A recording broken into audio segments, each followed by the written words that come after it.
राधा अपनी देवरानी निशा के घर जाती है। अरे निशा, जब देखो तब ये गणपति जी के आगे अगरबत्ती लगाती रहती है। कुछ करती भी है ये तेरे लिए? क्यों नहीं करती दीदी, ये तो मशहूर ही है बुद्धि देने के लिए। हाँ, तो कौन सी बुद्धि मिल गई तुझे? कहती हूं कि ये झोपड़ी छोड़कर मेरे साथ महल में चल, आराम से चैन की जिंदगी जी। लेकिन नहीं जी, सारा दिन ये लड्डू बनाकर बाजार में बेचती फिरती है और फिर 4 पैसों से घर चलाती है। दीदी, खुददारी की जिंदगी महलों के ऐशो आराम से कहीं बढ़कर है।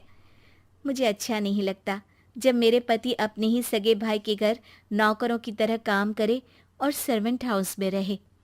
अरे तो क्या करे, अब ससुर जी की ही इच्छा थी कि छोटे को कुछ ना दिया जाए, तो मैं क्या करूं? जाओ स्वर्ग में जाकर ससुर जी और सास जी से बात करो कि जो सारा रुपया पैसा कमाया इनके यानी अपने बड़े बेटे के नाम क्यों कर गए। ये बोलकर राधा वहां से चली जाती है और निशा गणेश जी के सामने बैठकर रोने लगती है। ईश्वर, मुझे बहुत पैसों की चाह नहीं है।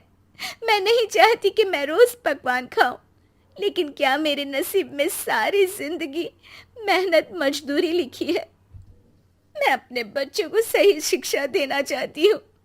अरे निशा, क्या भगवान जी को भी कुछ बताने की जरूरत है? गणेश जी तो सबके मन की बात जानते हैं। वो विघ्नहर्ता है, जल्द ही सब कष्ट हमारे भी दूर करेंगे। दोनों पति पत्नी गणेश जी की आरती करके सो जाते हैं कि उसी रात उन लोगों के दरवाजे कोई दस्तक देता है। निशा दरवाजा खोलती है तो सामने एक बुजुर्ग आदमी खड़े होते हैं। इतनी रात को आप कौन हैं और इतने परेशान क्यों दिख रहे हैं? अब मेरा नाम गणपत राव है। मैं पास के गांव का ही व्यापारी हूँ। मेरा मवेशियों के चारा का काम है, लेकिन रात को मेरी गाड़ी खराब हो गई, जिससे मैं चारा लेकर अपने शहर जा रहा था। क्या ये सारा चारा मैं आपके घर के अंदर रख दूं? मवेशियों के चारों से तो गंदी बदबू आती है और मेरे बच्चे सो रहे हैं। पर कोई बात नहीं, मैं अभी घर में अगरबत्ती जला देती हूँ और घर को अगरबत्ती से महका देती हूँ। लेकिन आप कल जल्द से जल्द ये गंदा चारा ले जाना। वैसे भी हमारे घर खुद गणेश जी विराजमान हैं। उनकी आरती और प्रसाद से पहले मैं पूरा घर साफ करूँगी। हाँ हाँ बहन, बहुत बहुत शुक्रिया। फिर क्या था, वो आदमी कुछ ही समय में पूरा का पूरा घर चारे से भर देता है और वहाँ से चला जाता है।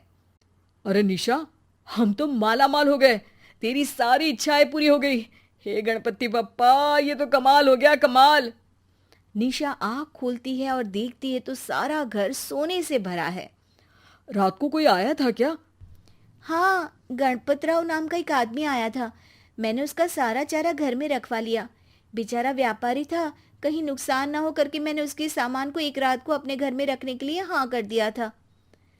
गणपत राव यानी साक्षात गणपति महाराज तेरे घर पर तुझे दर्शन दे गए निशा। ये सब उनका आशीर्वाद है। और इसके बाद दोनों का जीवन बदल जाता है और वो महल से घर में सारी सुख सुविधा के साथ रहने लगते हैं। तभी एक दिन राधा आती है।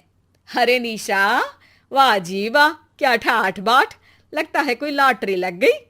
अरे नहीं नहीं, लॉटरी कैसी, वो तो गणपति जी आए थे, वही दे गए हैं ये सारा। अरे भाई, वाह वाह वाह निशा, वैसे मैं कोई बच्ची तो नहीं हूं। जरा बताना तो, कैसे गणपति जी आए थे तेरे घर पे?